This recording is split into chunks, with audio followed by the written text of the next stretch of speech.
SER Podcast.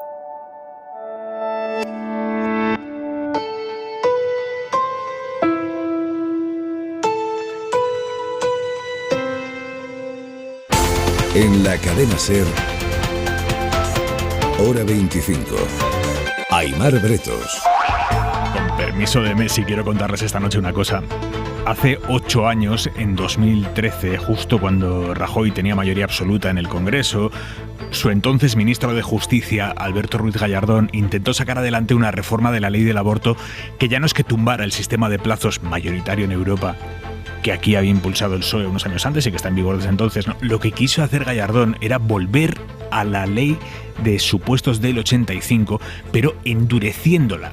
Suprimía el supuesto de malformación fetal. La mujer ya no podría abortar por el hecho de que el feto viniera con malformaciones. Podría hacerlo, pero tendría que alegar otra causa, por ejemplo, el daño psicológico que ella sufriría. Era una salvajada que tiempo después hasta Rajoy dijo que es esto y se cargó ahí a Gallardón. Pero en aquel entonces, inicios de 2013, Gallardón estaba dando forma todavía a aquella reforma retrógrada con el apoyo activo de la Conferencia Episcopal, que la veía de maravilla, claro. Y en ese marco, el 8 de marzo de aquel año, el Día de la Mujer, no en una festividad religiosa, sino en el Día de la Mujer, hubo un grupo de feministas de Málaga que decidió protestar contra esa reforma portando en la manifestación lo que llamaron el chumino rebelde. Una gran vagina de plástico cubierta por telas y demás a modo de virgen. La gran procesión del Santo Chumino Rebelde lo llamaron y recorrieron algunas calles de Málaga con cánticos tipo ni en el nombre del Padre ni el del Hijo, sino en el de nuestro Santísimo Coño o creo en mi coño todopoderoso. Bueno, todo esto lo relata estupendamente hoy Ángel Munarriz en un artículo muy completo en Infolibre. ¿Y por qué hoy? Porque este caso ha llegado al Tribunal Constitucional. Aquella manifestación feminista que protestaba contra la reforma de la ley del aborto y la connivencia de la Conferencia Episcopal con los planes de Gallardón, aquella manifestación le sirvió a la Asociación Ultra Abogados Cristianos para iniciar una de sus habituales cacerías judiciales contra cualquiera que vaya un pasito más allá de lo que ellos consideran aceptable respecto a sus creencias. Eso lo sufrieron ya Leo Bassi, Willy Toledo, incluso una drag queen del Carnaval de las Palmas de Gran Canaria. En este caso también, en el de la manifestación antiabortista del Chumino Rebelde, apareció presta a denunciar la Asociación Abogados Cristianos. Llevaron a una de las impulsoras de la marcha ante la justicia y esa chica, Elisa Mandillo, por entonces menos de 30 años, terminó condenada por un delito contra los sentimientos religiosos. Aquella primera sentencia le acusaba de haber actuado como una evidente intención de ridiculizar y burlarse de forma gratuita de una tradición católica fuertemente enraizada en nuestra sociedad. Eso es literal. Ella pudo haber pagado los 2.700 euros de multa y haberse olvidado del asunto, pero recurrió ante la audiencia de Málaga porque entendía que su derecho a la libertad de expresión y manifestación en un día como el 8 de marzo, Día de la Mujer, insisto, había quedado sepultado, entendía ella, por el supuesto derecho católico a no recibir ofensas a su credo. Pero la audiencia de Málaga mantuvo la condena. Según relata Munarriz en ese texto en Infolibre, la sentencia aludía a un supuesto uso en exceso de la libertad de expresión. Ahí es nada, uso en exceso de la libertad de expresión. Llegados a este punto, la condenada, Elisa Mandillo, y su abogada han llevado el caso ante el Tribunal Constitucional, que deberá decidir primero si lo admite a trámite o no. Ellas esperan que sí, porque no hay jurisprudencia de un choque como este entre libertad de expresión y la defensa de los sentimientos religiosos. Y en caso de que el TC no lo admita, que puede pasar, que es probable, anuncian recurso ante el Tribunal Europeo de Derechos Humanos en Estrasburgo. Se resisten a que este caso siente un precedente peligrosísimo y disuasorio para la libertad de expresión en España. Vamos a hablar esta noche en Hora 25 con esta mujer que lleva 8 años metida en este calvario judicial, un calvario impulsado una vez más por el lobby ultracatólico Abogados Cristianos, siempre dispuestos a acosar jurídicamente a cualquiera que se salga de lo que ellos consideran el respeto debido a su Dios, siempre prestos a aplicarnos a los demás su cilicio jurídico.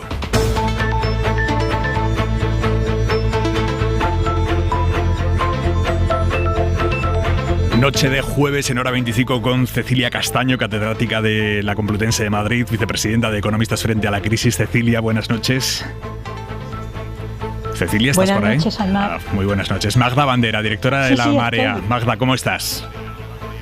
Hola, muy bien, buenas noches. Y el economista Ignacio Ruiz Jarabo. Muy buenas noches, Ignacio. Buenas noches, Aimar. Cecilia, me has dicho que tú de fútbol nada. Bueno, el fútbol me parece maravilloso. Como deporte me parece un juego precioso. Lo que no me gusta simplemente son las manipulaciones de los clubes, la cantidad de dinero y todo eso. Eso me echa un poco para atrás. Pero el fútbol es maravilloso. ¿Y de Messi qué me dices? He visto jugadas de Messi increíbles. Pues bueno, de Messi me encanta, pero no nos olvidemos también de que tuvo unos problemillas o problemazos con la hacienda pública en España que, en fin... No es el mejor día para recordarlo, pero tampoco podemos olvidarlo. Magda. Pues yo me quité del fútbol, que era muy futbolera hace 3 años. Ya no pude más. ¿Pero ya cómo es eso de que te quitaste del tanta fútbol? Incoherencia. Pues es que yo era un poco energúmena incluso, ¿eh? Yo era muy futbolera, pero después es que ya eran demasiadas incoherencias lo que acaba de recordar de todos los problemitas fiscales, y después todo este circo, pues es que no podía. Y después, si hablamos ya de machismo, pues me ponía un poquito nerviosa, así que me quité y de verdad que se vive bien. ¿Y cómo se ve esta hecatombe interna del Barça desde tu madridismo, Ignacio? No, madridismo no, por Dios. ¿Qué me dices? Yo soy del Estudiantes en baloncesto y del Atlético de Madrid en fútbol. Ostras, pues te ubicaba claramente en el Bernabéu. No, soy antiguo alumno de Ramiro de Maeztu y por tanto demente en el baloncesto, sí. Y en consecuencia atlético, claro. Es decir, es más, antimadridista, he de decirlo. Pues fíjate, he sufrido como atlético, he sufrido a Messi, sus golazos y los partidos que nos ha ganado y los títulos que nos ha quitado. Pero también la verdad que he disfrutado viendo pues probablemente al mejor jugador de la historia reciente del fútbol, sin duda alguna, ¿no? Las comparaciones intergeneracionales son más difíciles, ¿no? Pero a mí lo que me ha extrañado mucho es que la noticia se sepa justo el mismo día en que se ha hecho público el acuerdo de la Liga con este fondo de inversión, que a través del 10% de los beneficios futuros, pues al Barça en concreto le iba a llegar una inyección de 200 y pico millones de euros, de los cuales 40 los iba a poder destinar a sueldos de la plantilla, ¿no? Entonces, justo cuando parecía que se le arreglaba el problema económico, es cuando se ha producido la noticia del no de Messi, ¿no? A mí me ha sorprendido, ¿no? Recuerden que si algo les gusta de todo lo que van a escuchar de aquí al larguero, que esperemos que algo sí, si algo les gusta o si lo quieren compartir o volver a escucharlo o lo que sea, lo van a tener en podcast en sus móviles en cuanto terminemos, en cadenaser.com, pero también en Apple Podcast, en iVoox, en Spotify o donde nos quieran buscar. Hora 25 en directo y en podcast. Están que echan humo en la Comunidad de Madrid por el apoyo explícito que le ha dado hoy el ministro de Seguridad Social, José Luis Escrivá, a la propuesta de Chimo Puig de estudiar algún tipo de fórmula, impuesto, mecanismo o lo que sea, para que Madrid compense al resto de territorios por todo lo que ingresa derivado del efecto capitalidad, de tener en Madrid al grueso de los funcionarios del Estado, a prácticamente todas las instituciones y a una parte enorme de las sedes sociales y fiscales de las empresas españolas. José Luis Escrivá, ministro de Seguridad Social, hoy en Valencia. Una compensación, digamos, para aquellas personas que viven en zonas con menos aglomeración y que por tanto no tienen las economías que genera vivir en grandes espacios donde la productividad es mayor. Es decir, esto es algo que se ha estudiado y que yo creo que tiene mucho sentido. A mí me parece que es una idea que hay que seguir explorando y que tiene mucho recorrido. La presidenta de la Comunidad de Madrid, Isabel Díaz Ayuso, ha contestado así. Quiero que quede muy claro que nosotros, siendo la comunidad que más aportamos a la caja común, al resto de las administraciones, y orgullosos de hacerlo, somos los cuartos por la cola en inversiones por parte del Estado y los novenos en financiación autonómica. Y más allá de este punto concreto de que Madrid compense de alguna manera sus ventajas por el efecto capitalidad, hoy tanto Escrivá como la ministra de Hacienda, María Jesús Montero, han entrado de lleno en el debate sobre si hace falta armonizar o no determinados impuestos en España. Y aquí también, en el fondo, están mirando a Madrid. Armonizar, que las comunidades no se hagan competencia fiscal unas a otras, que una comunidad no coja y bonifique hasta dejar prácticamente en cero el impuesto de donaciones y sucesiones, por ejemplo, y que de esa manera se garantice que las grandes fortunas se trasladan a Madrid, que es lo que denuncian las demás comunidades que está pasando. Escrivá y Montero sobre la armonización fiscal. Cuando estamos avanzando a nivel mundial claramente hacia evitar la competencia fiscal entre países en distintas figuras tributarias, y a nivel europeo todavía más. Y eso tiene sentido porque con los retos que tenemos de sostener nuestro estado del bienestar, tenemos que tener bases tributarias sólidas, fuertes, expandidas y que no estén sometidos a procesos de deslocalización. Esto que cada vez está más reconocido a nivel internacional y que incluso se está avanzando, como ha ocurrido, hemos visto en el G20 y a nivel de la Unión Europea, no tiene mucho sentido que a nivel autonómico en España, a nivel autonómico, no nacional, estaremos recorriendo el camino contrario. Es que no tiene ningún sentido. Por lo tanto, claramente tenemos que abordar este tema de una forma decidida. La financiación autonómica sería un momento adecuado para abordar el debate de la armonización fiscal, puesto que estamos hablando de conseguir un equilibrio entre la propia autonomía fiscal, que yo defiendo, que tienen que tener las comunidades autónomas, que defiendo el ejercicio de la autonomía fiscal con honestidad y con responsabilidad. No me vale que haya territorios que opten legítimamente por bajar impuestos y a continuación pidan dinero al Gobierno de España. Eso no se sostiene. Si uno cree que tiene suficientes recursos como para bajar la fiscalidad, o está montado en esa trampa que es falsa, de que a menor fiscalidad mayor recaudación, no lo practican en aquellos lugares donde gobiernan y nunca la ha practicado la derecha. Bueno, esto es lo que ha dicho María Jesús Montero en una entrevista en la agencia EFE. Magda, el gobierno va con todo en este debate de la armonización fiscal, que es intentar más o menos que se paguen impuestos similares en toda España, sin grandes islas fiscales. El gobierno parece que va con todo. Por lo menos hoy, esta coincidencia de posiciones públicas de Escrivá y de Montero hace pensar en eso. Sí, y tiene toda la lógica. Lo que pasa es que es verdad que nos ha sorprendido porque incluso dentro del PSOE se han defendido posiciones muy diferentes, ¿no? Y que Ximo Puig, el presidente valenciano, pues esté consiguiendo que se escuche lo que está pidiendo, que tiene mucha lógica, ¿no? Que se tenga en cuenta criterios pues de población en cada comunidad autónoma, también criterios que sean progresivos en el fondo, ¿no? Entonces, la palabra misma lo dice, hablar de armonizar en un país como este, que nos cuesta mucho armonizar, pues si empezamos armonizando los impuestos, que son la base de todo, yo creo que ayudaría muchísimo. En la mayoría de empecemos a pensar, solamente recordar cómo empezó todo el proceso en Cataluña, que empezó nuevamente por la financiación, ¿no? Entonces es un problema que venimos arrastrando y que cuanto más lógica se haga y con criterios de mayor justicia, pues yo creo que nos resolveremos de una vez ese problema pendiente. ¿Cómo lo ves, Ignacio?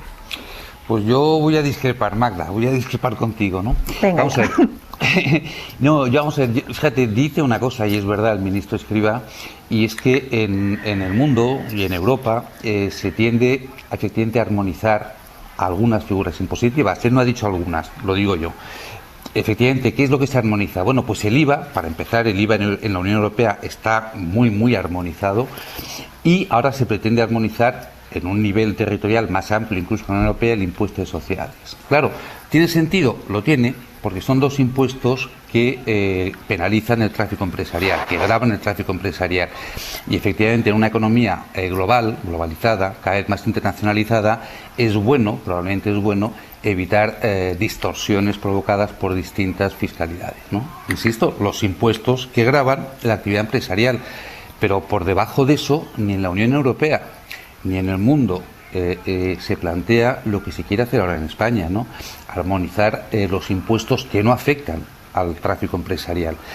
Porque además, yo le diría al ministro, pero entonces si se trata de evitar diferencias fiscales en todos los impuestos, lo coherente sería que el propio ministro Escrivá, que ha salido hoy en defensa de esto, propusiera que en España desapareciera el impuesto sobre el patrimonio, que solo existe en un país de la Unión Europea, solo en uno, ¿no? Y por tanto deberíamos armonizarlos con el resto de países de la Unión Europea y eliminar nuestro impuesto sobre el patrimonio. Si estuviera Miguel Sebastián hoy, me apoyaría, porque es una batalla que él viene dando desde hace tiempo, ¿no?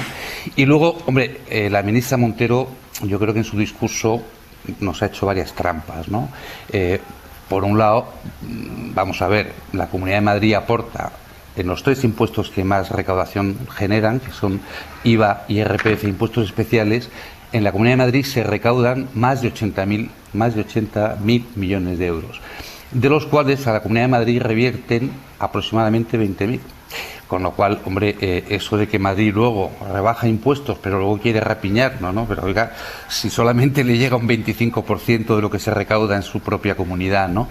Y pasando un poco ahora a dos argumentos políticos muy brevemente. Aymar, uno, vamos a ver, ojo que los impuestos, el régimen autonómico, el régimen fiscal autonómico es un desarrollo importante del título octavo de la Constitución, es decir, de la España de las autonomías, ¿no? Que afortunadamente todo este desarrollo del título octavo, el desarrollo básico, se ha hecho siempre por consenso. A mí me parece políticamente muy delicado pretender reformar una parte importante del desarrollo del título octavo con disenso, ¿no?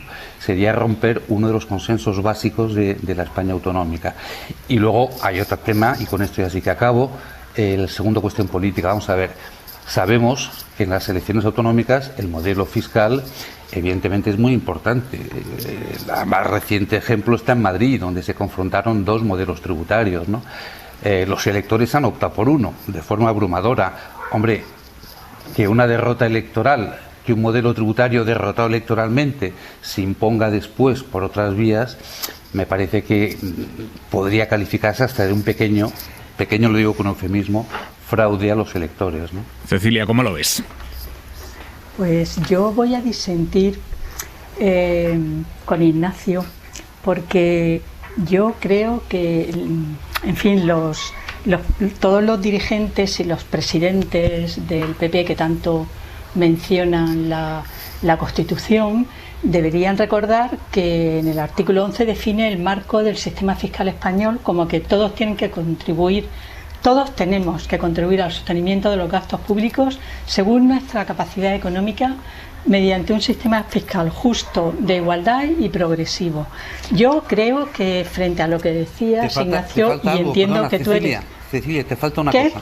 Que en ningún caso tendrá que no confiscatorio. Venga. Me falta que no tenga carácter confiscatorio. Eso. Sí, Cecilia. Hemos perdido a Cecilia, no me digas esto. Sí, hemos perdido a Cecilia. ¿Ibas a decir, Ignacio, no confiscatorio? Claro, que es una última frase de ese artículo que es muy importante, ¿no? Porque yo creo que en España algún impuesto roza, por no decir que entra de lleno en la confiscación. Y mientras Cecilia interviene, lo digo el ejemplo, el impuesto de sucesiones se puede llegar a pagar hasta un 84%.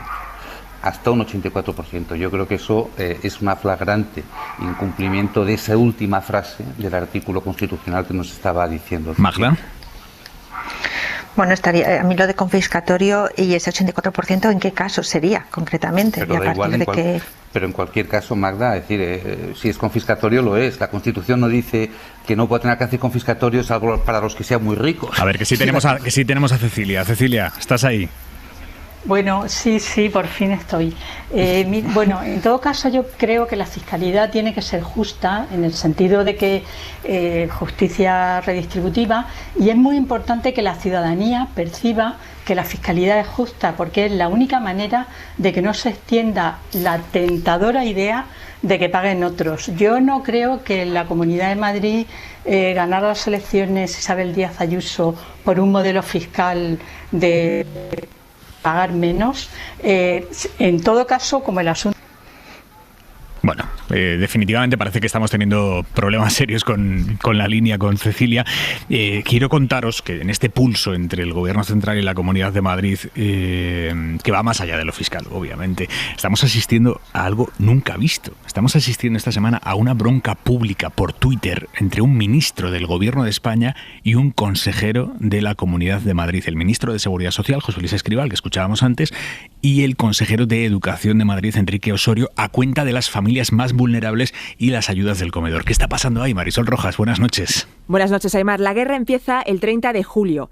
Sí, llevan casi una semana discutiendo online y a la vista de todos. Todo empieza cuando un tuitero denuncia que el gobierno de Ayuso va a excluir a las familias que reciban el ingreso mínimo vital de las becas de comedor que se ofertan en el verano. El consejero Osorio hace suyo eso de que la mejor defensa es un buen ataque. Llevamos meses reclamando el listado de familias de ingreso mínimo vital para incluirlos como beneficiarios de las ayudas de comedor, pero el gobierno de España no nos lo ha facilitado. 2 días después, Escrivá ve el tuit y contraataca. Todos los madrileños deben saber que desde julio de 2020 informamos semanalmente a todas las comunidades autónomas, incluida la Comunidad de Madrid, de los nuevos beneficiarios del ingreso mínimo vital. El bulo exculpatorio no puede ser más burdo. El consejero madrileño no contesta y Escrivá le pincha. Sin disculpa todavía de la Comunidad de Madrid por desinformar a los madrileños. Puede apreciarse como hoy han recibido desde el Ministerio de Inclusión los datos de las 31.498 familias perceptoras del ingreso mínimo vital en Madrid, como vienen recibiéndolos puntualmente cada lunes desde hace más de un año. Al día siguiente reaccionan desde la Puerta del Sol, pero no son disculpas. Osorio ya sube el tono. Sería deseable que, en vez de hacer tanta demagogia, el Ministerio enviara de una vez a la Comunidad de Madrid la información que les hemos pedido, imprescindible para las becas de comedor.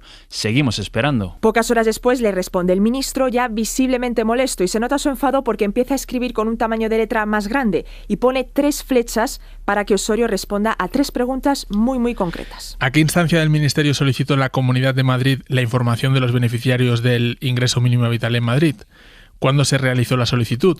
¿Por parte de quién? Osorio no se achanta. Si de verdad le preocupan las familias y los niños madrileños, no pierda el tiempo en escribir tuits y envíe la información que la comunidad le solicitó hace meses. El tuit va con la imagen de 2 correos electrónicos donde se pide el desglose de la información en función de la renta. El ministro responde que le están pidiendo una información que no corresponde. Sigue el intercambio de tuits. Escrivá recuerda que la Comunidad de Madrid se está ahorrando 7 millones al mes desde que entró en vigor el ingreso mínimo vital. Osorio vuelve a insistir en que quiere saber cuántos madrileños cobran el ingreso mínimo vital sin haber recibido antes el subsidio, y ya Escrivá se cansa. Le manda el pantallazo al consejero madrileño donde se ve que un funcionario ya descargó el fichero donde se ven todos los beneficiarios del ingreso mínimo vital, tanto los que reciben la ayuda autonómica como los que no.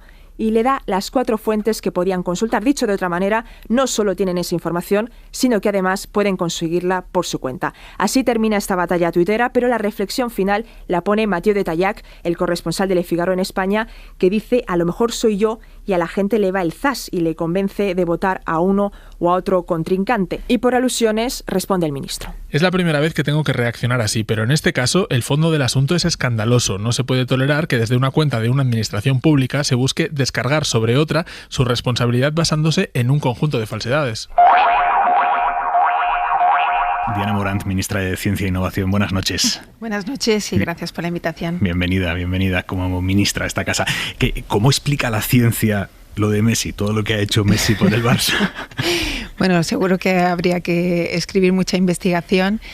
A mí sí que me gustaría decir que toda mi consideración a Messi, pero me encantaría que la sociedad reconociera en la misma medida a los científicos de nuestro país, igual que a los futbolistas. Pues hablemos de los científicos de nuestro país, de lo que están haciendo. Por ejemplo, los que están trabajando en las futuras, esperemos, vacunas contra el COVID españolas. En los últimos días hemos sabido que la Agencia Española del Medicamento no ha autorizado todavía los primeros ensayos clínicos con humanos de la vacuna española contra el COVID, que está más adelantada, ¿no? Que es la que dirige el científico del CSIC, Mariano Esteban. ¿Qué ha pasado exactamente ahí, ministra? Bueno, ahora mismo hay 2 líneas de investigación de vacunas españolas que están siendo sometidas a la evaluación de la Agencia Española del Medicamento. Una de ellas es la de Mariano Esteban. Los investigadores han presentado todo el expediente con toda la investigación de la fase preclínica y, por supuesto, la agencia, como agencia reguladora que es, tiene que garantizar que el paso a la fase clínica, que para que todo el mundo entienda es el ensayo ya en personas, tiene que darse con la mayor de las garantías, porque ya estamos hablando de un ensayo en humanos y, por tanto, la agencia tiene el deber de protegernos ante medicamentos nuevos. La agencia ha trasladado formalmente a los investigadores que necesita una serie de aclaraciones y en esa fase estamos.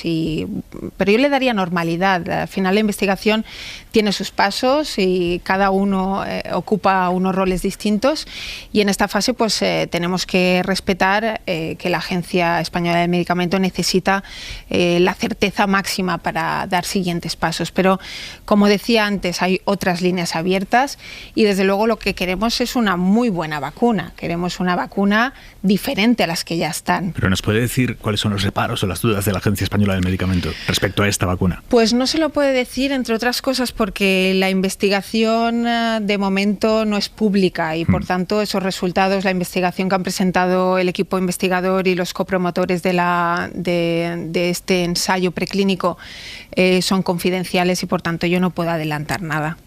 Nos decía, hay otras líneas, por ejemplo, la del científico Luis Enjuanes. Esta es la segunda vacuna que que podemos decir que está más adelantada. ¿Cómo está evolucionando esta? ¿En qué punto está? Hay otra más adelantada. Hay otra más adelantada. Sí, todavía. hay otra más adelantada que de hecho viene de la iniciativa privada, que ha sido apoyada también por el Gobierno de España a través del CDTI y que parte de la industria de la veterinaria, porque también hay que contextualizar que en España no se hacía vacuna para humanos y ha habido toda una capacitación desde el año pasado hasta ahora, esa apuesta por la investigación que ha hecho el Gobierno de España por desarrollar vacuna también española, ha hecho pues que ahora mismo, por ejemplo, también estemos participando de la producción o del envasado de vacunas existentes y actuales, como la de Moderna, AstraZeneca o la de Janssen. De manera que toda esa capacitación nos ha convertido también en un país mejor preparado también para la investigación en vacunas. Y por la de Enjuanes, que me preguntabas, la de Enjuanes sí que es una línea totalmente nueva, una plataforma totalmente nueva, nada de lo que existe ahora mismo en el mercado se parece a esta plataforma y la dificultad parece ser que se está encontrando en el envasado precisamente de esa plataforma nueva. Pero bueno, hay muchas líneas adelante. Ahora mismo la más prometedora sigue siendo la de Mariano Esteban, a pesar de estas dudas o reparos que ha puesto la Agencia Europea. La de Mariano Esteban está muy adelantada. adelantada y la otra también está muy adelantada, la que os comento que viene de la iniciativa privada. Honestamente, ¿cuándo podemos tener una vacuna española en nuestros brazos? Pues lo cierto es que yo creo que ahora no nos valen las prisas. Vacuna ya existe y las personas estamos ampliamente vacunadas. Por ejemplo, nuestro país está liderando la vacunación en prácticamente el mundo. Estamos ya en una tasa prácticamente del 59% de la población vacunada con las 2 dosis. Podemos alcanzar ese objetivo que anunció el presidente del Gobierno de alcanzar el 70% a finales de agosto y principios de septiembre, pero lo cierto es que en el mundo no estamos hablando de la misma tasa de vacunación, estamos hablando de países en los que no alcanzan ni el 14% de la doble vacuna. Por tanto, esto no es un reto solo de un único país, estamos hablando de retos globales. No hay certeza ni evidencia científica que le ponga fin a la pandemia, ni que diga si vamos a tener que volver a vacunarnos o no, cuántas veces, si va a haber nuevos procesos de vacunación en población más vulnerable o población determinada y por tanto la vacuna hay que hacerla sin prisa, sin pausa, pero desde luego que sea mejores vacunas, pues que den mejor cobertura. ¿Por qué va a ser mejor que la de Pfizer, por ejemplo? Pues porque se busca que dé mayor cobertura, que además cubra también todas las variantes que están saliendo, que sea más asequible económicamente. Por eso os decía yo que la de Enjuanes precisamente busca un encapsulado que sea más económico. Son retos que también hay que asumir porque la vacuna no está llegando a todas partes. Y por tanto el reto es que todo el mundo tenga su vacuna y que superemos esta pandemia a nivel global. Hablando de vacunas económicas, ¿qué sintió usted cuando escuchó la semana pasada que Pfizer y Moderna han subido el precio de las dosis? Pues esto va en contra de lo que debería ser el espíritu de la vacunación y de este reto colectivo que nos hemos marcado. En definitiva, yo creo que la sociedad en su conjunto tiene que estar a disposición de este gran reto, de esta gran pandemia, de esta gran crisis y, por tanto, el mercado también tiene que entender que subir los precios de las vacunas puede hacer que sea más inaccesible para ciertos países. Después está también los programas como el COVAX, ¿no? El de la cooperación en donación de vacunas. El presidente Pedro Sánchez ya anunció que España donaría 22 millones de vacunas. En definitiva, tenemos que hacer que la vacuna llegue a todo el mundo. Ayer la Organización Mundial de la Salud dijo, oigan, países ricos, no se pongan ustedes terceras dosis hasta que en los países pobres haya una tasa digna de gente con la primera y la segunda dosis.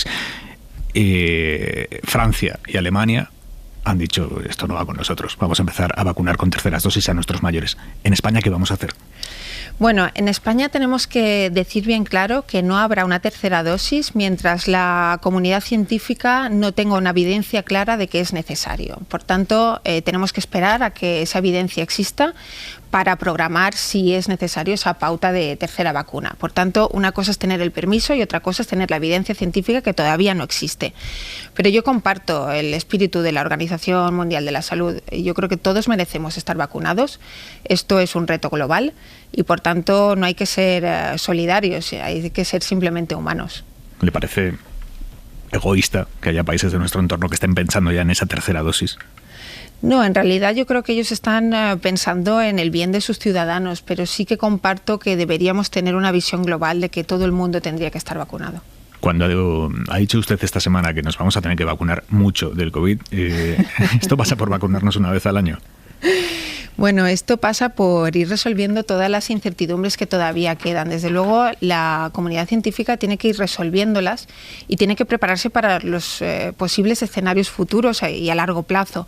Por eso, en realidad, matizaba que será la comunidad científica la que irá estableciendo si necesitamos, a base, ¿no?, de ver cómo evoluciona la pandemia, si existe mutación del virus o no existen mutaciones, pues ya irán estableciendo si tenemos que volver a vacunarnos o solo a cierta parte de la población.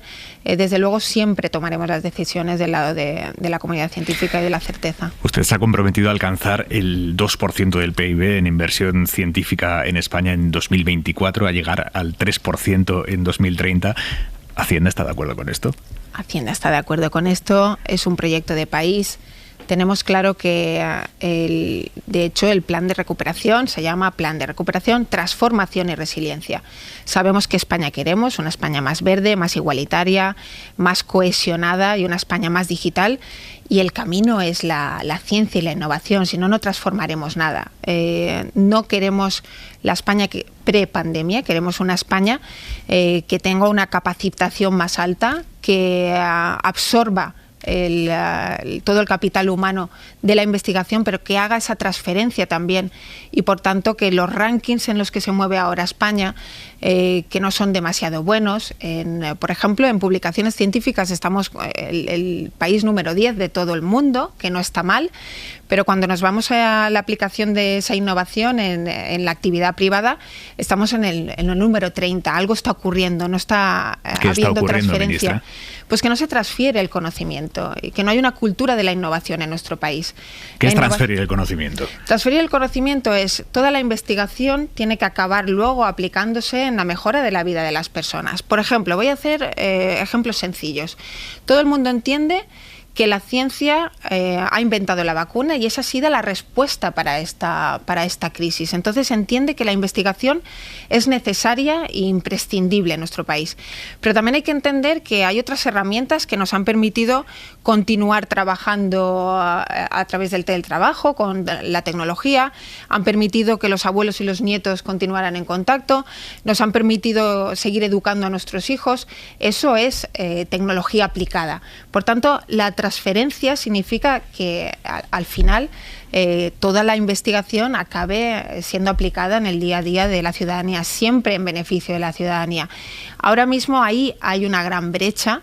Y es una brecha que estamos intentando reparar. De hecho, hemos hecho la oferta pública de empleo más importante en los últimos 14 años y de ella el 37% es para el sector STEM, el sector de los científicos, tecnólogos, ingenieros, matemáticos, una oferta de empleo que va a incentivar precisamente y reimpulsar que estos profesionales se incorporen al mercado laboral, y también estamos requiriendo eso para poder obtener fondos europeos a las industrias, que las industrias se renueven, que incorporen tecnólogos, que incorporen investigadores, que incorporen en definitiva a la gente que va a producir la transformación. Esto suena genial, pero a nosotros lo que nos dicen los científicos cada vez que abrimos los teléfonos es, 1, hay un exceso de burocracia que nos mata y mata a nuestros proyectos. 2, la falta de contratos para jóvenes investigadores que fomenta la famosa fuga de cerebros. Dicen, es que me hacen contratos que no os los creeríais.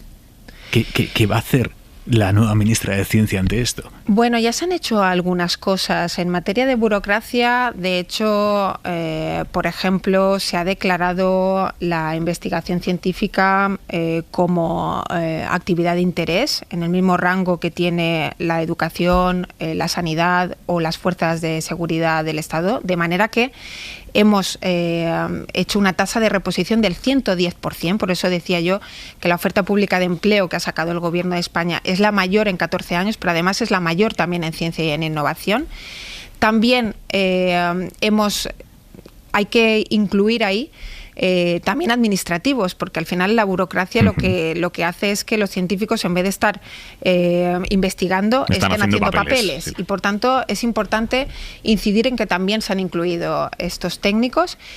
También se han eliminado, por ejemplo, esa fiscalidad que se hacía previa a los proyectos. Esto también se ha eliminado y también se ha permitido como actividad de interés que los contratos menores, que normalmente sirven para apoyar la investigación, aumenten de 15.000 euros a 100.000 euros. Por tanto, hay muchas trabas que se han eliminado, seguro que quedan muchas todavía por eliminar, pero se están dando grandes pasos para facilitar este trabajo. Las mujeres científicas se quejan de que no se reconoce ni de lejos su trabajo como el de sus compañeros hombres. Estoy totalmente de acuerdo. Yo he estudiado. ¿Y qué va a hacer usted? Estando de acuerdo y habiéndolo vivido en primera persona, ¿no? Sí, bueno, tenemos un proyecto. Cuénteme. Me iba a decir, yo he estudiado una carrera ahí. Yo he estudiado una carrera, por supuesto, que no es atractiva para las mujeres porque hay muy poca visibilidad de mujeres en la tecnología. Yo creo que la estudié por rebeldía, precisamente porque me negaba a que las cosas de casa de la tecnología solo las pudiera manejar mi padre. Mi madre no sabía nada de eso. Quise romper ese rol, pero efectivamente la sociedad envía un mensaje muy negativo de cara a las mujeres en la tecnología y en la ciencia, porque no las ha visibilizado a lo largo de la historia, no les ha puesto en su lugar. Y tenemos un proyecto que queremos lanzar desde el Ministerio de Ciencia e Innovación, que es la certificación en igualdad de nuestros centros de investigación. De manera que esta certificación, para poder estar certificado, tendrás que cumplir con unos criterios de igualdad y, por tanto, vamos a empezar nosotros con nuestros centros de investigación y vamos a tratar de que eso también influya en la iniciativa privada. ¿Y para recibir dinero público va a hacer falta estar certificado en igualdad? Bueno, pues a lo mejor es uno de los requisitos que tenemos que poner. No me diga que le doy yo la idea. Aquí siempre se construye a base de recibir buenas ideas de todo el mundo. Hablando de ideas, no sé si le parece buena o mala a usted, que viene de la Comunidad Valenciana, lo que está planteando Ximo Puig y lo que hoy ha apoyado el ministro Escrivá, de que se aplique un impuesto o algún mecanismo económico para que la Comunidad de Madrid compense al resto de territorio por lo que genera o ingresa por el efecto capitalidad. Hay una realidad que no podemos obviar, que es que todas las comunidades autónomas no están recibiendo la misma financiación por parte del Gobierno del Estado, y la peor financiada es la Comunidad Valenciana. Yo soy muy sensible a ese mensaje del presidente Ximo Puig, porque al final lo hemos padecido. Yo lo he padecido como alcaldesa de un municipio. Ningún ciudadano tiene menos derecho a tener cubiertas sus necesidades y sus servicios básicos por parte de sus organismos y sus administraciones públicas por culpa de que hay un mal reparto del dinero. Claro, si tú recibes más y además haces rebajas fiscales y bueno, pues de algún sitio tienen que salir el dinero, ¿no? Es incompatible e incongruente. Y yo creo que todos tenemos que enfrentarnos a esa realidad, no para luchar unos contra otros, pero sí para resolverlo. ¿Pero y el Gobierno está dispuesto a abrir semejante melón en la batalla con Madrid? El Gobierno está dispuesto a trabajar en una mejora de la financiación de las comunidades autónomas y lo ha expresado muchas veces el presidente. Me decía antes, vamos hacia una España más verde, entre otras cosas. ¿Eso pasa por una España con los aeropuertos más grandes? Bueno, eso pasa por una España más competitiva. La competitividad también la da la inversión en infraestructuras que son básicas precisamente para hacernos más competitivos en algunos sectores. Se está planteando la ampliación del Prat. Pero yo creo que lo que hay que dejar claro es que el Gobierno va a garantizar que esa obra, igual que garantiza que todas las obras que se hacen en este país, va a tener todas las condiciones medioambientales claras. Por tanto, tendrá una declaración medioambiental positiva y si no la tiene, no se hará. Nunca vamos a hacer un planteamiento que agreda al medio ambiente. Hoy sus socios de gobiernos, Podemos, ha anunciado que van a apoyar las manifestaciones en las calles contra la ampliación del Prat. Bueno, yo como respuesta diré que el Gobierno, por supuesto, atenderá todas las inquietudes medioambientales en torno a esta obra y a todas. ¿Usted sabe de gobernar en coalición? En Gandía lo hizo. ¿Qué tal se lleva con sus socios de Unidas Podemos? Yo no gobernaba con Podemos. ¿No? Con compromiso. Por eso le digo que usted sabe de gobernar en coalición. Sí, además yo soy heredera fui heredera en Gandía de una larga tradición y historia de gobiernos de coalición y además yo creo que se acierta más. Esa es mi forma de verlo. Yo creo que la aspiración de todo gobierno tiene que ser representar mayoritariamente a la ciudadanía y siempre se representa mejor desde la pluralidad y desde el consenso, desde el diálogo, y si la búsqueda de consenso tiene que ser ya incluso dentro del propio gobierno, pues siempre acertaremos más. Yo soy una defensora de los pactos. ¿Es de las que se entiende bien con Unidas Podemos, como era el valenciano Ábalos, o le gusta más la estrategia de Margarita Robles de confrontar con Yone Belarra? No, a mí me gusta la construcción colectiva y tengo que decirle que quizás a través de los medios de comunicación se ve una imagen muy distinta de cómo funciona el gobierno. A ver si ahora vamos a tener la culpa a los medios de comunicación cuando la señora Robles, cada vez que tiene un micrófono, y Yone Belarra lo mismo, se ponen a zumbarse entre ellas. Bueno, pues no sé si es que utilizan los micrófonos, pero la verdad es que el espíritu que se respira en los consejos de ministros y en el trabajo conjunto, en los foros de trabajo, no es ese. Hablando de espíritus que se respiran, ¿está llamada usted a ser la sucesora de Ximo Puig? Bueno, yo he sido llamada, y ya es suficiente, a ser ministra de Ciencia e Innovación. He aceptado con muchísima ilusión este encargo y ahora es el que ocupa todas mis energías. Diana Morant, ministra de Ciencia e Innovación. Muchísima suerte. Bueno, y a ti también. De verdad, tenemos dos toros buenos por delante. Gracias. Hasta luego.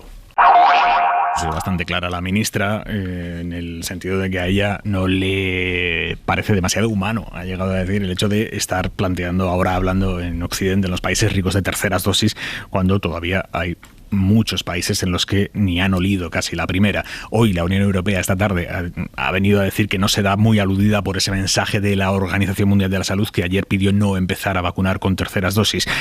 Más que nada no se da por aludida a la Unión Europea porque Macron ya ha anunciado en Francia y Merkel ya ha anunciado en Alemania que ellos van a empezar a poner terceras dosis en cuanto puedan. Y ante eso la Comisión Europea no va a enfrentarse a París ni a Berlín. Griselda Pastor, buenas noches. Buenas noches. La Comisión no quiere desautorizar a ningún gobierno y menos si hablamos de gobiernos fuertes y, por tanto, prefiere hacer oídos sordos a las demandas de la Organización Mundial de la Salud, argumentando claro que aquí las decisiones se toman según criterios científicos. Sobre aumentar las dosis, lo único que puedo repetirle que aquí las decisiones se toman en base a criterios científicos a partir de las recomendaciones de la EMA, al margen claro de las decisiones que puedan tomar los gobiernos que no afectan a nuestros esfuerzos solidarios, dice la portavoz, consciente que Alemania y Francia han decidido ya pasar a esa tercera dosis si es necesario este otoño, y asegurando claro que la Unión ha exportado el 50% de la producción de vacunas sobre su territorio y repartido 153 millones a los países pobres, una cifra que en Bruselas comparan claro con otras donaciones y no con las necesidades exteriores. Planteábamos ayer, Cecilia, ¿quién no va a estar de acuerdo en que hay que ser solidario con los países pobres, garantizar que se ponen primeras y segundas dosis cuanto antes, pero al mismo tiempo hasta qué punto no seríamos nosotros los primeros que machacaríamos a un gobernante occidental que mañana dijera, a diferencia de mis colegas europeos, a diferencia de lo que van a empezar a hacer todos los demás países europeos, yo no voy a poner terceras dosis a nuestros mayores? Es un debate muy, muy sensible. Sí, yo creo que ahí Alemania y Francia se equivocan, porque la realidad es que en una pandemia como la actual nadie está seguro si no estamos todos seguros. y si queremos volver a la vida anterior y a la movilidad y al turismo, etcétera, etcétera, es muy importante que se vacune toda la población mundial. En ese sentido, yo creo que es muy importante hacer donaciones. Somos países ricos, se está haciendo donaciones también Estados Unidos, China y Rusia también están haciendo muchas donaciones, pero no basta con las donaciones. Yo creo que a los países ricos nos interesa, no es una cuestión de equidad, sino que es una cuestión de eficiencia. Nos interesa que se vacune toda la población mundial. ¿Para qué? Para poder finalmente doblegar este virus que se va reproduciendo, y mientras más gente se infecta, más variantes nuevas aparecen. Creo que hay que volver a pensar sobre ello, En fin. Magda. La verdad es que es muy preocupante la deriva que está adoptando Europa desde hace mucho tiempo. Probablemente nunca fue tan fantástica como queríamos creer en la defensa de los derechos humanos, pero es que últimamente está perdiendo un prestigio, bueno, entre los países más desfavorecidos. Solo tenemos que pensar en la frontera sur, pero ahora esto es ya demasiado. O sea, que estoy de acuerdo en que se debería, o sea, que nos conviene económicamente y nos conviene en todos los sentidos, pero aparte es que si no hay un poco una defensa clara de lo que es esta justicia y solo estaba pensando el otro día, ¿os acordáis de Zapatero en el 2004 con la Alianza de las Civilizaciones? La que se podría liar si ahora alguien dijera un mensaje así. Tú lo decías, Aimar, que si ahora uno de nuestros gobernantes dijera no, nosotros creemos realmente en que tiene que haber criterios de equidad y que no podemos además vacunar, dar esa tercera dosis cuando aún no está demostrado que la necesitemos, pues se le caería todo, ¿no? Porque si trataron de ingenuo a alguien que intentaba en ese momento decir esto lo tenemos que reorganizar, ¿no? Pero realmente conductas de este tipo, o sea, propuestas de decir paso del resto del mundo, es un poquito casi rozando, cuando hablamos los neofascismos, pues es un poco así, el sálvese quien pueda, ¿no? A mí me preocupa muchísimo. Ignacio. Bueno, la ingenuidad de Zapatero yo creo que estaba más en el socio que buscó, ¿no? Para ese intento de reconstruir el orden en el mundo, ¿no? Es decir, Erdogan, y se ha demostrado después, no era el mejor partner para ese proyecto de Zapatero. Pero bueno, yendo a lo que nos preguntabas, yo estoy completamente de acuerdo con las dos en que efectivamente por razones, por supuesto, de solidaridad, pero vamos a decirlo claramente, incluso de egoísmo, nos conviene facilitar la vacunación en el resto del mundo. Lo ha dicho muy claro Cecilia y estoy de acuerdo con ella. Es decir, no estaremos seguros en los países más desarrollados mientras los países en vías de desarrollo no estén también seguros. Es así de claro, con la movilidad interpaíses e intercontinentes. Y luego, como decía Magda Bandera, es que además nos interesa por razones económicas. Vamos a ver, esos países que hoy tienen enormes dificultades para vacunarse son los proveedores de materias primas que utilizamos nosotros, son los proveedores de los productos alimenticios, son los proveedores de mano de obra que utilizamos en nuestras fábricas y en nuestras factorías, y finalmente son consumidores de los bienes que producimos aquí, ¿no? Con lo cual, si no somos capaces, además de por solidaridad, si no somos capaces de ayudarles a que pasen este vía crucis de la vacuna, pues desde luego nos va a ir muy mal también desde el punto de vista económico. El otro debate que está activo ahora mismo respecto a la pandemia es cuánto va a pesar en nuestro día a día el famoso certificado de vacunación que ya muchas comunidades están empezando a aplicar como condición para entrar en espacios cerrados. Eso aquí en España, algunas comunidades por ahora. Pero es que a nivel internacional cada vez lo hacen más países. El primero que dio este paso fue Francia, y hoy el Consejo Constitucional francés, que básicamente es su tribunal constitucional, ha sentenciado que tanto este certificado como la obligación de que los sanitarios se vacunen, las dos medidas son completamente constitucionales. Álvaro Zamarreño.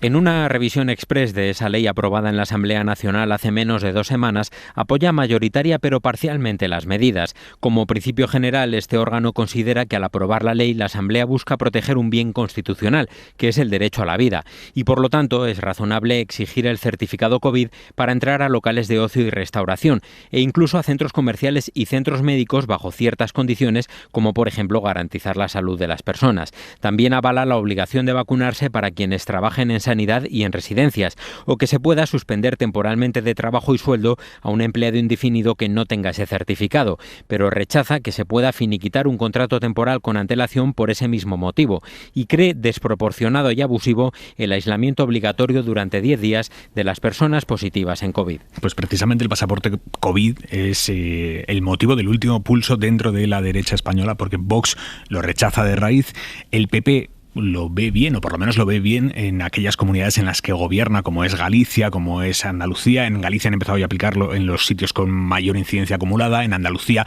han intentado aplicarlo, pero han dicho, ojo, vamos a pedir primero permiso a los jueces, y en esas están, esperando a que su Tribunal Superior de Justicia se pronuncie. Y en Madrid, ¿qué va a pasar en Madrid? ¿Se va a pedir certificado COVID, certificado de vacunación para entrar o no a bares y restaurantes?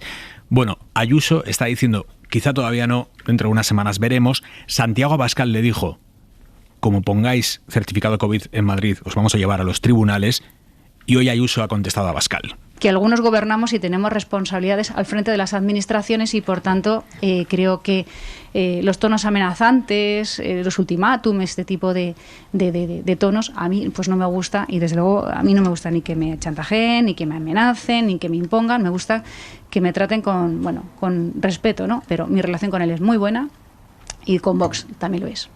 Tan buena que gobierna con su apoyo parlamentario. Pero más allá de esta derivada política, os planteo, certificado COVID, certificado de vacunación para entrar en un restaurante, ¿sí o no? Ignacio. No, hasta que todo el mundo haya podido acceder a las 2 dosis, ¿no? Porque hacerlo ahora sería claramente discriminatorio. A partir de que todo el mundo tenga las 2 dosis, sí, salvo que los tribunales digan que no se puede. Pero yo, desde luego, diría que sí. Magda, Cecilia.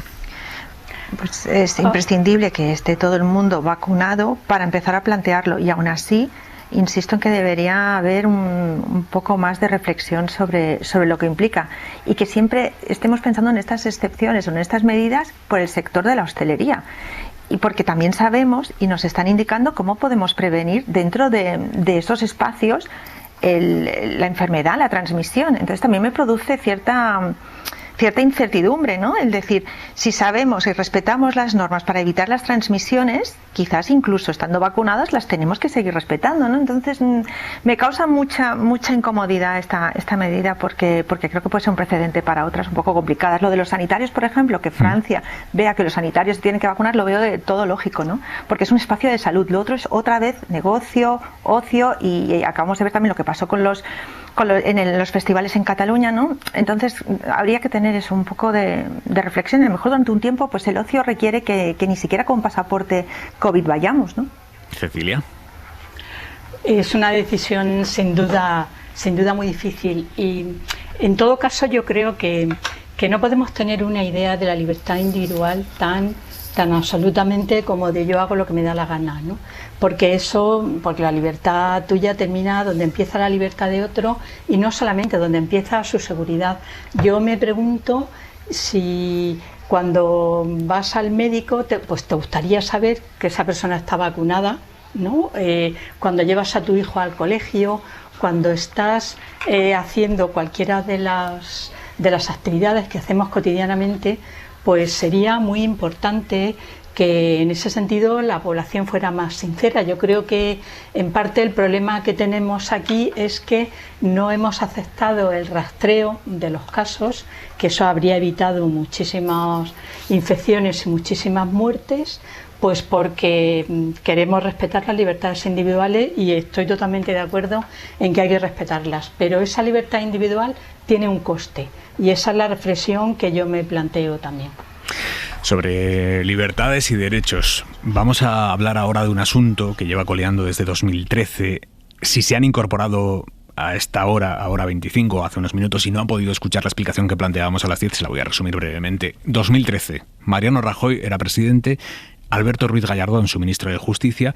Él estaba impulsando una reforma de la ley del aborto que nos devolvía a los 80 o antes incluso, porque el proyecto en el que trabajaba Gallardón suprimía el supuesto de malformación fetal para abortar, que sí recogía la ley del 85. O sea, nos quería llevar a antes que eso. Gallardón contaba con el apoyo de la Conferencia Episcopal, pero descubrió que con el apoyo que no contaba era el de su jefe, el presidente del gobierno, Rajoy, que lo dejó caer y ahí acabó la carrera política de Gallardón. Pero unos meses antes de que pasara eso, cuando Gallardón estaba con su reforma y le estaba dando forma, íbamos conociendo lo que iba a cambiar, el retroceso que se iba a dar en los derechos de las mujeres, el 8 de marzo, el 8M, el Día de la Mujer, un grupo de feministas malagueñas decidió celebrarlo protestando contra esa ley en una manifestación singular. Simularon una procesión, la gran procesión del Chumino Rebelde.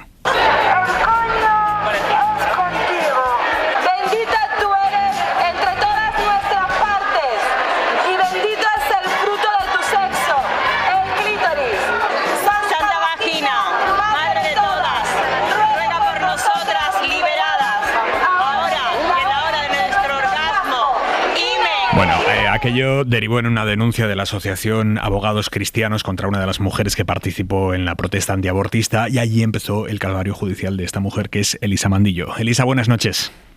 Hola, buenas noches. ¿Qué tal? A usted la condenaron por ofensa de los sentimientos religiosos en primera instancia. Recurrió, la audiencia de Málaga no le dio la razón. En la sentencia dicen que usó en exceso la libertad de expresión. Para los que no estábamos allí, cuéntenos su versión de lo que hizo, cómo usó en exceso esa libertad de expresión, según la sentencia. Pues eso digo yo, no lo sé. Pues bueno, gracias por contextualizarlo también, porque a veces se pierde el contexto político de la acción que llevamos a cabo ese día. Y bueno, pues yo soy activista feminista y aquel 8 de marzo salí como otros 8 de marzo y como en otras manifestaciones. Y bueno, allí había un grupo de mujeres que estaban con la escultura esta de la vulva de goma espuma. Y nada, yo me acerqué y me quedé allí y me ofrecí a aportarlo. Y bueno, lo que sirvió de prueba en el juicio para condenarme fue un vídeo de unos 3 minutos, teniendo en cuenta que el recorrido duraba hora y media o así. Pues bueno, se consideró que por llevar yo la vulva, pues yo era organizadora y yo era la responsable de la performance aquella, en la que también se leyeron algunas oraciones así con la letra cambiada, como el extracto que habéis puesto ahora mismo. Usted tuvo que pagar una multa de 2.700 euros más las costas. En total, ¿cuánto le va a costar haber usado en exceso la libertad de expresión, según la sentencia? Pues mira, las costas todavía no las tenemos exactamente, porque además las costas las tiene que pedir la otra parte, entonces de momento no lo hemos calculado exactamente, pero como mucho, más o menos, unos 5.000 euros las costas. Entonces, más la multa 2.700, pues en torno a 8.000 euros, más o menos. A usted no la denuncian justo cuando pasa esto, ¿no? Sucede a los años. Sí, en principio denunciaron, pero como no se identificó a nadie, se archivó. Sí, por eso decía a usted, en el caso concreto de usted. Sí, exacto. Se me identificó porque yo en 2015 formé parte de la candidatura municipalista de Málaga, Málaga Ahora, que era una de las candidaturas del cambio que había en el momento. Entonces yo iba a la sexta en la lista y aparte era coordinadora del Foro de Política LGTB y Feminista.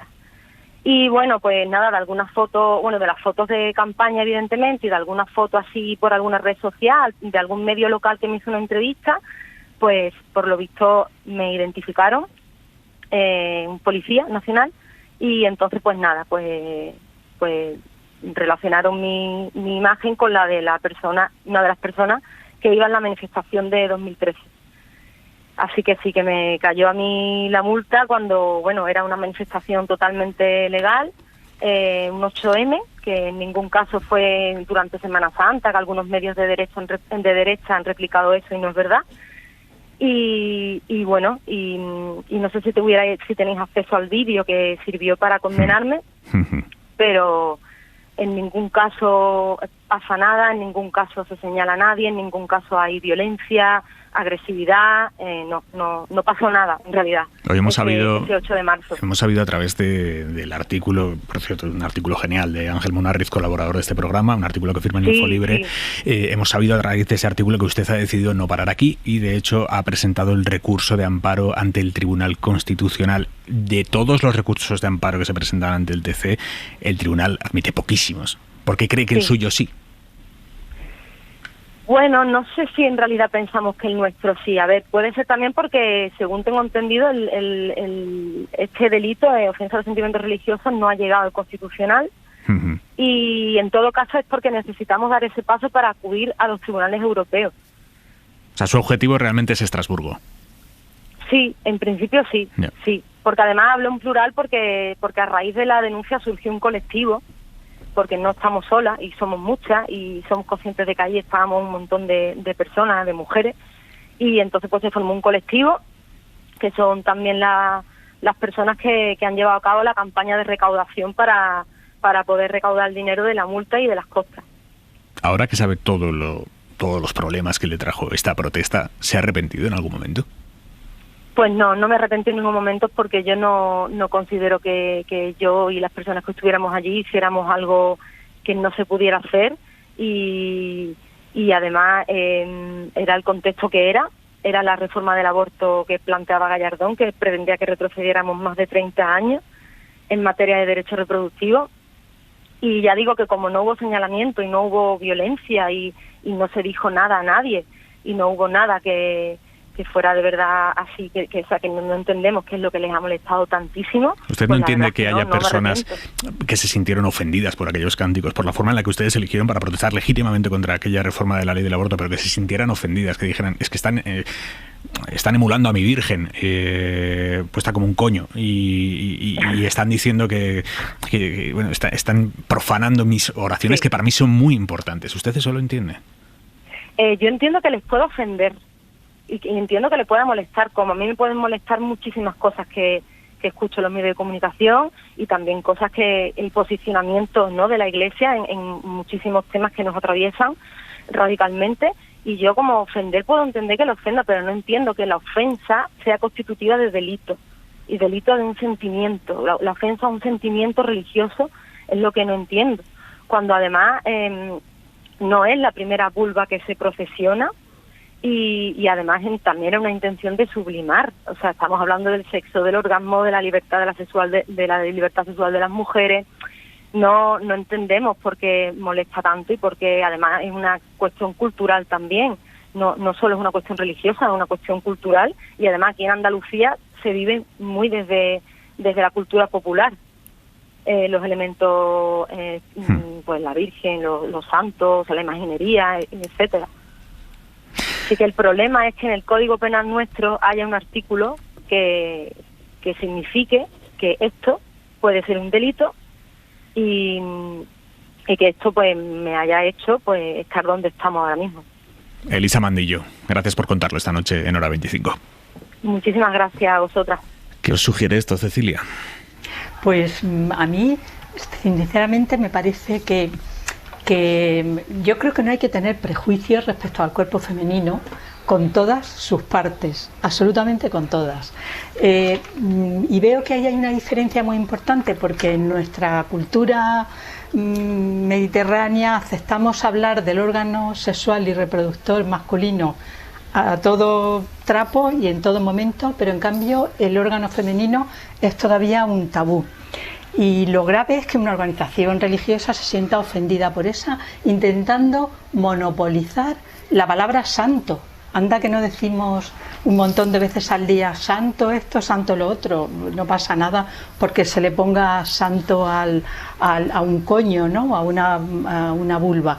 En ese sentido creo que tenemos un problema importante porque el problema es que haya un delito de escarnio y que haya jueces que le hayan aplicado este delito de escarnio a este caso. Creo que hubo un caso similar en Sevilla y en aquellas mismas manifestaciones en las que además yo participé como tantísimas mujeres en toda España porque era realmente un retroceso, y en cambio en Sevilla ese caso fue desestimado por la jueza. Creo que es un contrasentido y probablemente, vamos, no sé lo que hará el Tribunal Constitucional porque últimamente no sabemos tampoco por dónde respira, pero seguro que en el Tribunal Europeo de Derechos Humanos esto habrá que repensarlo y que cambiar esa ley. Ignacio.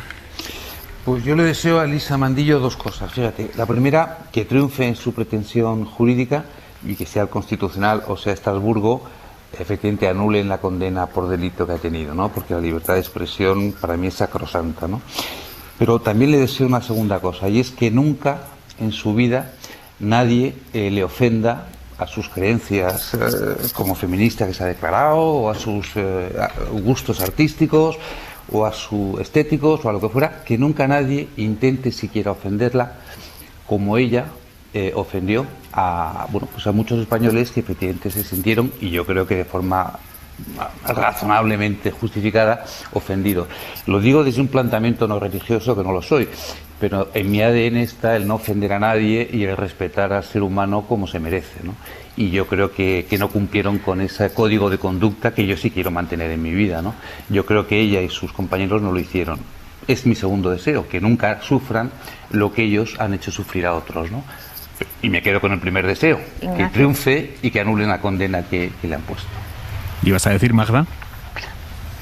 Sí, que Ignacio, me temo que ese deseo tuyo, que es muy bonito y muy loable, ya no se ha cumplido, porque si eres feminista en este país te están ofendiendo constantemente y te están agrediendo constantemente, y la ley que proponía Gallardón, eso era una agresión en toda regla. Era brutal, y yo quiero agradecerle a las compañeras que organizaron justo antes de esa procesión. Hubo una movilización desde toda España que partió de Asturias, el tren de la dignidad, el tren de la libertad, y con ese se consiguió, con todas esas presiones, se consiguió realmente que se parase una contrarreforma que de verdad es que en el siglo XXI eso era ya impensable, eso no nos lo podíamos esperar. Siempre estamos diciendo que todas las libertades que hemos conseguido, que han conseguido nuestras antecesoras, se pueden perder, y ahí lo vimos. Y aún así, en fin, se pudo defender ese momento. Es súper lógico que esté pensando en Estrasburgo, porque desgraciadamente no podemos confiar demasiado en nuestro constitucional, y en problemas relacionados con la libertad de expresión hay que acudir demasiado a Estrasburgo. Yo lamento que este Estado no tenga sentido del ridículo, porque ya no sé cómo decirlo, o sea, que una y otra vez nos tengan que dar varapalos judiciales en Estrasburgo, me parece una verdadera vergüenza.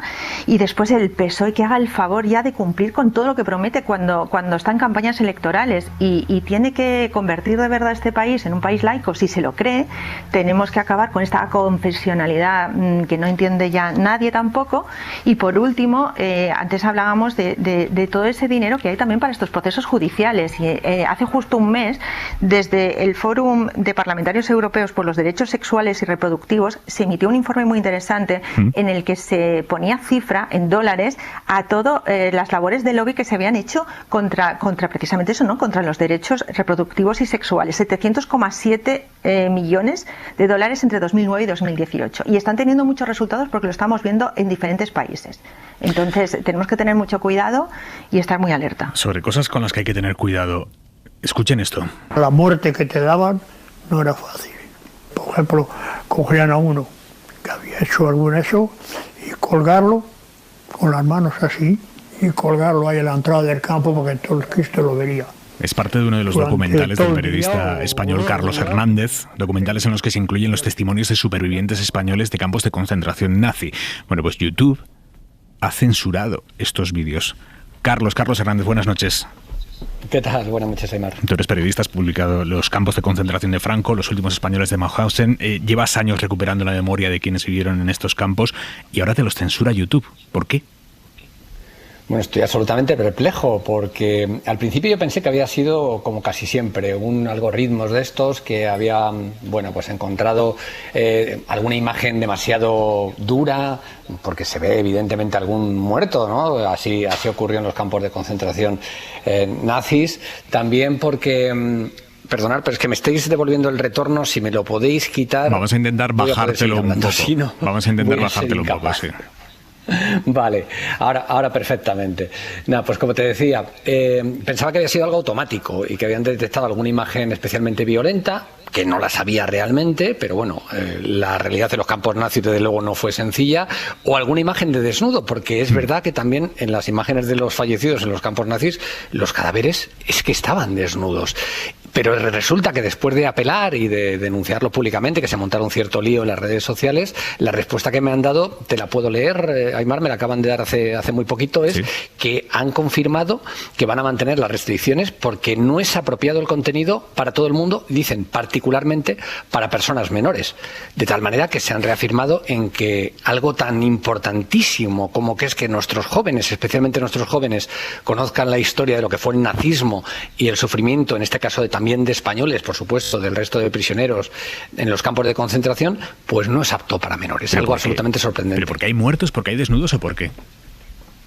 O sea, ¿eso pues, no te lo especifican en esta última respuesta? No, absolutamente para nada. O sea, no me han especificado nada más que eso que te he leído textualmente. Y lo que ocurre es que esta vez sí me consta, porque así me lo dicen, que lo han revisado. O sea, ya no es un algoritmo, es un humano que ha decidido que no es un algoritmo, que no es un automatismo, sino que lo han revisado con ciencia y que han llegado a esa conclusión, y es terrorífico realmente, porque yo he estado comprobando, yo tengo una cuenta en YouTube, pero me he, digamos, desregistrado para entrar como un anónimo, como entraría un menor de edad, por ejemplo, ahora que ya no puede ver mis vídeos, y me he encontrado con vídeos especialmente que atacan a las mujeres de una forma salvaje. Tengo uno delante, por ejemplo, que dice: ¿por qué el feminismo hace feas a las mujeres?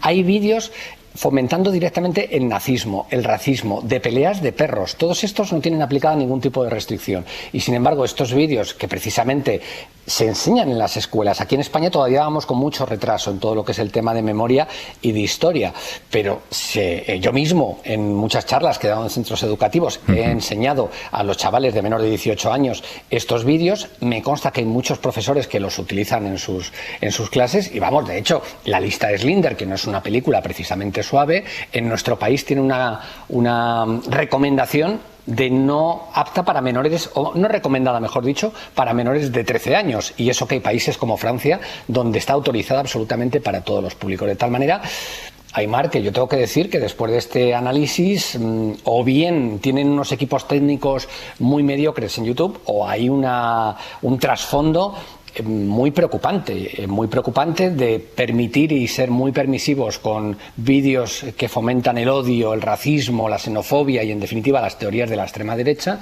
y sin embargo absolutamente duros con vídeos que precisamente lo que pretenden es simplemente que los chavales conozcan la historia de un periodo tan negro de nuestra historia. ¿Te planteas, no lo sé, dar algún paso más? Porque de momento lo estás denunciando públicamente, pero ¿vas a elevar alguna queja ante alguna autoridad? Sí, bueno, la verdad es que me están ayudando muchísimo en redes sociales, muchísima gente que ya, por ejemplo, lo que ha hecho es trasladarlo directamente ellos. Yo de momento estaba en esta fase inicial, ¿no?, de ponerlo en conocimiento y denunciarlo en conocimiento de la sociedad, y lo han empezado a poner en conocimiento, por ejemplo, del Museo Memorial de Auschwitz, que es una de las instituciones, digamos, más importantes, es la que lleva los restos del campo de concentración y donde gestiona allí el museo. Lo ha puesto en conocimiento de ellos, también del Museo del Holocausto de Washington. Yo desde luego también lo voy a hacer con el Museo de Mauthausen y con el Museo de Gusen, sobre todo para ya no esto que, bueno, a ver, no es una anécdota, es algo muy terrible, ¿no?, pero yo creo que es que nos tiene además que servir de alerta de cómo nuestros contenidos, nuestra información, la información que están recibiendo nuestros hijos y nosotros mismos está en mano ahora mismo de 4 grandes empresas tecnológicas que son las que deciden lo que podemos ver, lo que no podemos ver, qué informaciones nos quieren dar y cuáles no nos quieren dar. Todo esto que tanto se habló, bueno, por el periodismo ciudadano y de diluir, digamos, el papel de los medios de comunicación en redes sociales, etcétera, hemos visto en lo que ha degenerado. Nadie controla a estas empresas, hacen lo que quieren. A día de hoy es cierto, y lo digo abiertamente, que me parece que tampoco es que tengan una actitud especialmente radical, ultraderechista, etcétera, etcétera, pero ¿quién nos dice que pasado mañana no van a radicalizar este tipo de estrategias y nos vamos a encontrar con que nos van a estar coartando cada vez más la libertad de expresión y la libertad de información? Carlos Hernández, un abrazo, compañero. Un abrazo, gracias. Y un abrazo también para mis 3 acompañantes de esta noche de radio: Cecilia Castaño, Magda Bandera, Ignacio Ruiz Jarao. Un beso fuerte a los 3. Suscríbete a Hora 25. Todos los episodios y contenidos adicionales en la app de Cadena SER y en nuestros canales de Apple Podcast, Spotify, iVoox, Google Podcast y YouTube. Escúchanos en directo en la SER de lunes a viernes a las 8 de la tarde.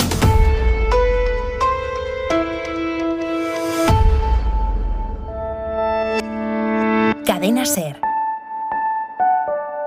la radio.